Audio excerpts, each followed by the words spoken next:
ગીર સોમનાથ જિલ્લાના કોડીનાર તાલુકા પોલીસ સ્ટેશનના inspector R એ ભોજાણી સામે હત્યાના પ્રયાસ, લૂંટ અને રાયોટિંગનો ગુનો જૂનાગઢ વંથલી પોલીસ સ્ટેશન ખાતે નોંધાયો છે। તેના કારણે પોલીસ બેડામાં પણ ખળબળાહટ મચી ગયો છે। જી હા, પોલીસ ઇન્સ્પેક્ટર સામે આ પ્રકારે ગંભીર ગુનો નોંધવામાં આવતા તેમજ જૂનાગઢ પોલીસે હવે તપાસ શરૂ કરી છે। પરંતુ આ સમગ્ર વિવાદ શું છે, શું કારણોસર જે પોલીસ અધિકારી ગુનેગારો સામે આ પ્રકારની આરોપીઓ સામે પ્રકારની કાર્યવાહી કરતા હોય તેમની સામે જ આટલા ગંભીર ગુનાઓ નોંધવામાં આવ્યા છે તે વિશે વાત કરીશું આ વિડીયોમાં। શું આપને વરિષ્ઠ પત્રકાર પ્રશાંત દયાળ અને તુષાર બસિયા સાથે રૂબરૂ મુલાકાત કરવી છે? તો તારીખ 4 જુલાઈ 2024 અને ગુરુવારના રોજ સાંજે 5 વાગ્યે નવજીવન સ્કૂલ ઓફ જર્નાલિઝમના ઓરિએન્ટેશન પ્રોગ્રામમાં આપ સૌ આમંત્રિત છો।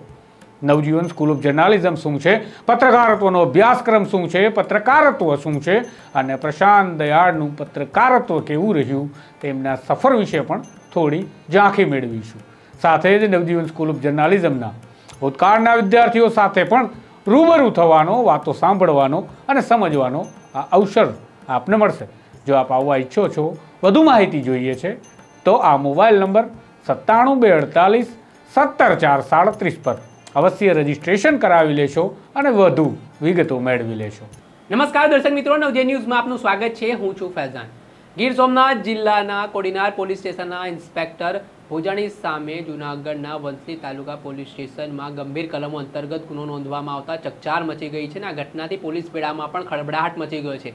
ઘટનાની વિગતે વાત કરીએ તો ગઈકાલે રવિવારે સાંજે 5 વાગ્યાની આસપાસ ભોજાણી છે તે જૂનાગઢ જિલ્લાના વંથલી તાલુકાના ગોદાઈ ટોલનાકા પાસેથી પસાર થઈ રહ્યા હતા અને ટોલનાકા કર્મચારી દ્વારા એક ખાનગી કારમાં ભોજાણી હોવાથી તેમની પાસેથી ટોલ માંગવામાં આવતા વિવાદ થયો હતો, જેમાં ભોજાણી જે પોલીસ ઇન્સ્પેક્ટર છે તેમના દ્વારા પોલીસ અધિકારીની ઓળખ આપવામાં આવી હતી। જો કે આ બાબતને લઈને જે ટોલ કર્મચારી છે તેમના દ્વારા આઈ કાર્ડ માંગવામાં આવતા પોલીસ ઇન્સ્પેક્ટર ભોજાણીનો અહમ ગવાયો હતો।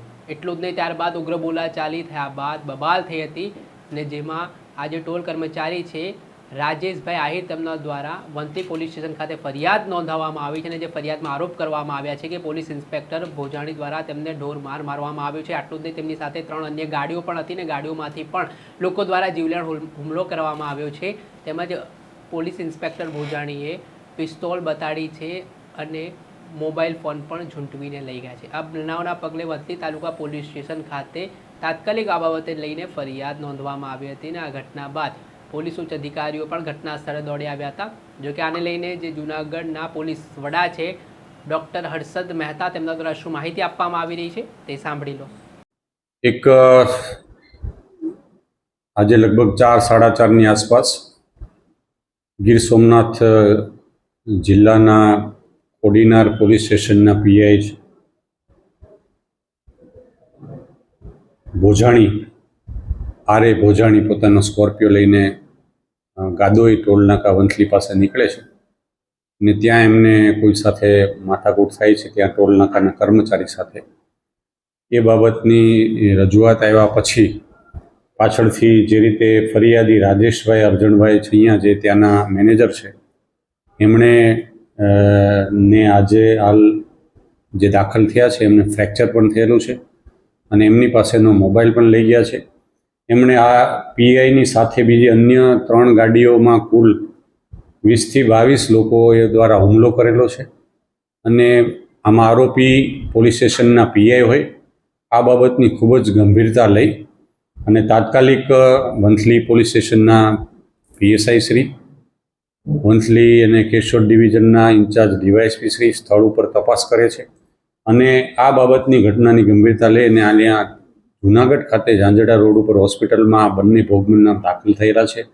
એમની ત્યાંથી ફરિયાદ લેતા એમણે જણાવ્યા મુજબ એમના ઉપર લગભગ 20 જેટલા લોકોએ હુમલો કર્યો છે। આ પીઆઈ આજુબાજુના લોકોને બોલાવીને હાલ એમના વિરુદ્ધ રાયોટિંગ, એમની સાથે સાથે 307 એટેમ્પ્ટ ટુ મર્ડર અને એમનો મોબાઈલ જે લઈ ગયા છે એ બાબતે એમની લૂંટની પણ ફરિયાદ અહીંયા લેવામાં આવેલી છે।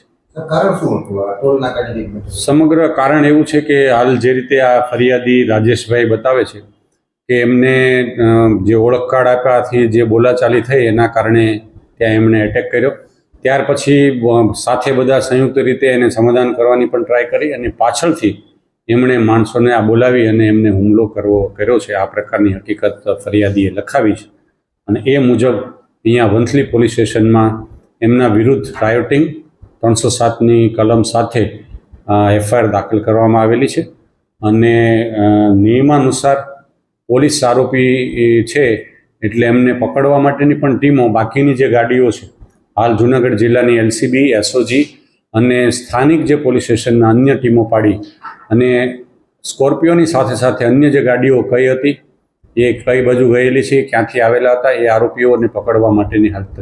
આ હતા જૂનાગઢ જિલ્લા પોલીસ વડા ડોક્ટર હર્ષદ મહેતા. તેમના દ્વારા આજે સમગ્ર ઘટના બની છે, જેમાં ટોલ કર્મચારી રાજેશ આહિર દ્વારા આ સમગ્ર ઘટનાને લઈને હત્યાનો પ્રયાસ, લૂંટ અને રાયોટિંગ બાબતે જે ફરિયાદ આપવામાં આવી છે ને પીઆઈ સાથે 20થી 22 લોકોએ હુમલો કર્યા હોવાને લઈને જે ફરિયાદી છે તેમના હાથ અને પગના ભાગે ફ્રેક્ચર થવાની વાત ચાલી રહી છે ને તેમાં જે ફરિયાદી છે તો સારવાર હોસ્પિટલમાં લઈ રહ્યા છે અને આ બનાવની ગંભીરતાને ધ્યાનમાં રાખીને જૂનાગઢ વંથલી પોલીસ સ્ટેશન ખાતે ગુનો પણ નોંધવામાં આવ્યો છે અને આ સમગ્ર કેસમાં હવે તપાસ પણ તેજ કરી દેવામાં આવી છે. પરંતુ આ પ્રકારની ઘટના સામે આવતા પોલીસ ઇન્સ્પેક્ટર સામે ગુનો નોંધવામાં આવતા હવે પોલીસ બેડામાં પણ અનેક ખળબડાટ મચી ગયો છે અને આ ગંભીર કલમો હેઠળ ગુનો નોંધવામાં આવ્યો છે અને હાલ આ સમગ્ર મામલાની તપાસ છે તે કરવામાં આવી રહી છે.